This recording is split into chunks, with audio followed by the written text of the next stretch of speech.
Hi, Alex here from Platformly. In this video I'm going to show you about the new improvements in our custom fields for better personal CRM experience. This feature was highly requested, so it is nice to have it and it will improve the CRM usage for you and your team members. On first sight you will be able to see that we have more columns in the actual table. So we have the field type that shows the type of the field. We have the section that shows where the field is added, in what section exists, and is it required or not. You can now create different types of custom fields. By clicking here, we have improved this and added more options. So you will be able to choose, is this field required or not? Meaning, if it is required, the content won't be able to be added without this field. So it will be mandatory and it must be filled by a team member, the API, the webhooks, etc. Then you can choose the section where the field will be shown. So you can choose between the default sections, contact location, or the custom fields, which is the default one, or you can create a new one based on your CRM needs.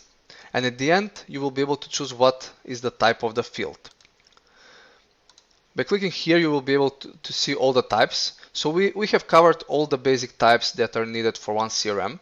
So let's say if you choose a number, then you will be able, let me give it a name, you will be able to have an unformatted number or specifically formatted number, percent or dollar, euro, etc. Currency, so if you can go with drop-down select, multi-select, date time picker. This is also quite powerful because you have lots of options. So you can go just with a normal date time picker, or you can say, okay, I want from and to date. So you can select two dates, and you can say, okay, I want just dates, or I want also time. So you will be able to choose the time also on the date pickers.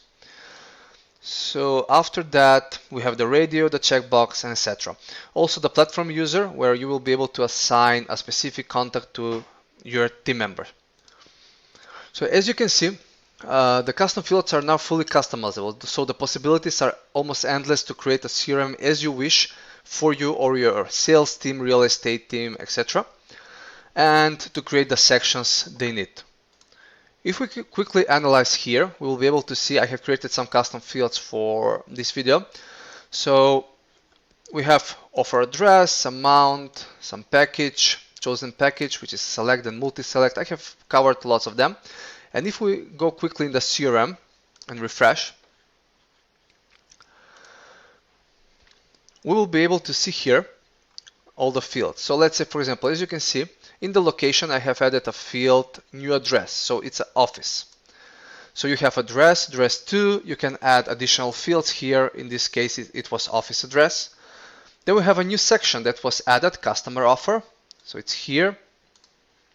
So this one contains 4 fields. It contains a number field formatted, then a chosen package, for example, in this case. So, okay, customer offer is this one. The chosen package is silver. The chosen services, this is a select multi. So you can choose chosen services. And when the offer ends, for example, so you can choose the date. Then we come to a new section where we have files. So this is quite important and powerful. This was connected directly with your Media Vault.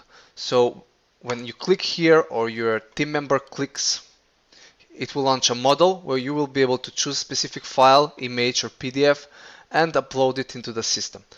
This is good for storing specific documentation for your contacts or other attachments, and they will be available also in your Media Vault.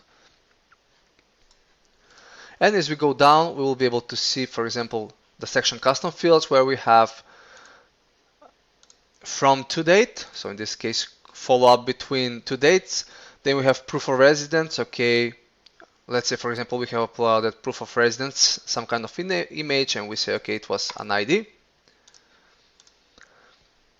And we can assign this, in this case, to Igor.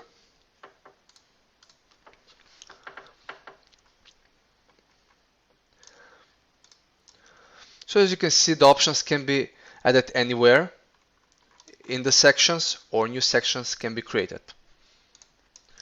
These new custom fields can of course be used in the automations. They're accessible from the automation builder. I will quickly show you. So where they can be used as triggers or conditions, or even their value can be updated too.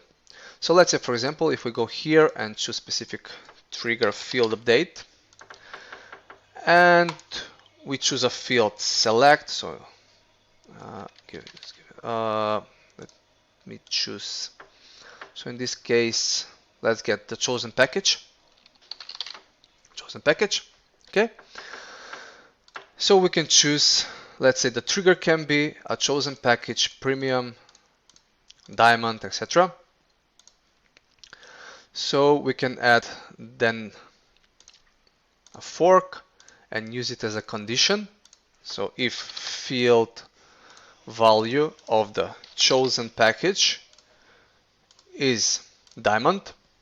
So these are the three values for this kind of field. These are the three values that are available. You can't add other value because it won't match. It doesn't exist here. So in this case, we check if the value is diamond, and we can quickly just, if it is, just action, change the value of the field. So in this case, I'm gonna just use again the package and choose it. But in any event, you can choose another field from a different project. So you see here, like red.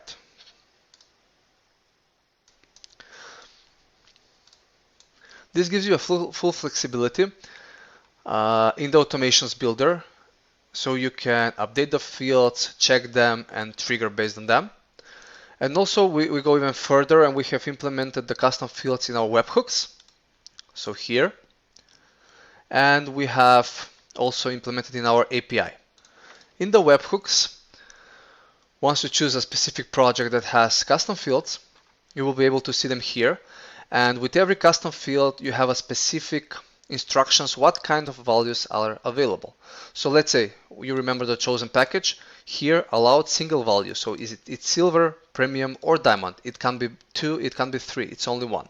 If it is 2, it's not gonna match it and it's not gonna fill this information because it's not correct.